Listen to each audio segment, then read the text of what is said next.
বিজেপিৰ যি ধাৰাসাৰ উন্নয়ন, আমি ধাৰাসাৰ উন্নয়নৰ প্ৰতি আকৃষ্ট হৈ আমি আজি বিজেপিত যোগদান কৰিছোঁ।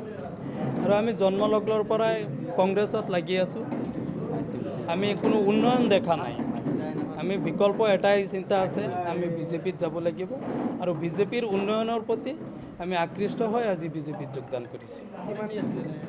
200ৰ ওপৰত আমি কৰ্মকৰ্তা আহি কংগ্ৰেছৰ পৰা আহি বিজেপিত যোগদান কৰিছোঁ। আগলৈ আৰু যোগদান কৰিম।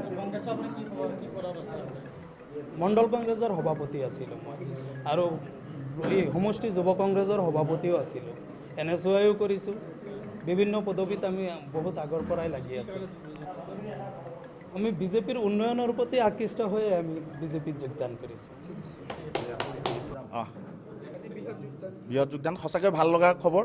আমাৰ জিলা কাৰ্যালয়তে আজি যোগদান কাৰ্যসূচী হ'ল। ৰূপহী সমষ্টিৰ ৰূপহী মণ্ডলৰ পৰা ইমাম মেহদী ডাঙৰীয়াৰ নেতৃত্বত আৰু বুথ সভাপতিসকল আৰু শক্তি কেন্দ্ৰ প্ৰমুখসকলৰ নেতৃত্বত আজি প্ৰায় 200তকৈ অধিক লোকে কংগ্ৰেছৰ পৰা আহি আমাৰ দলত যোগদান কৰিছে। মই ভাবোঁ পঞ্চায়ত নিৰ্বাচন যিটো সমাগত, তেখেতসকলৰ জৰিয়তে আমি বিভিন্ন পঞ্চায়তত গৈ, সেই পঞ্চায়ততে নহয়, আমি বিভিন্ন পঞ্চায়তত গৈ পেলাই আমি ভাৰতীয় জনতা পাৰ্টিক শক্তিশালী কৰিব পাৰিম আৰু পঞ্চায়ত নিৰ্বাচনত আমি জয়ী হ'বলৈ সক্ষম হ'ম।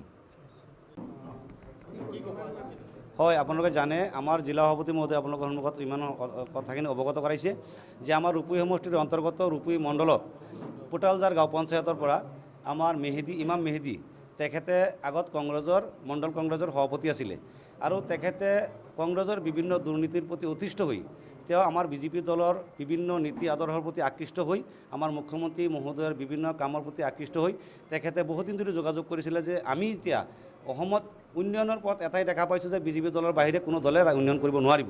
গতিকে তেখেতে আমাৰ লগত যোগাযোগ কৰি আছিলে বহুদিন ধৰি মেহেদী চাহাবে। গতিকে আজি তেখেতে প্ৰায় 200তকৈ অধিক মানুহ লৈ আমাৰ ভাৰতীয় জনতা পাৰ্টিত যোগদান কৰিছে। আৰু লগতে আমি যিটো দেখা পালোঁ, মোৰ লগত বহুত মানুহে যোগাযোগ কৰি আছে, তেখেতৰ নিচিনা আৰু কেইবাজনো মণ্ডল কংগ্ৰেছৰ সভাপতি ইতিমধ্যে আমাৰ ভাৰতীয় জনতা পাৰ্টিত যোগদান কৰিব।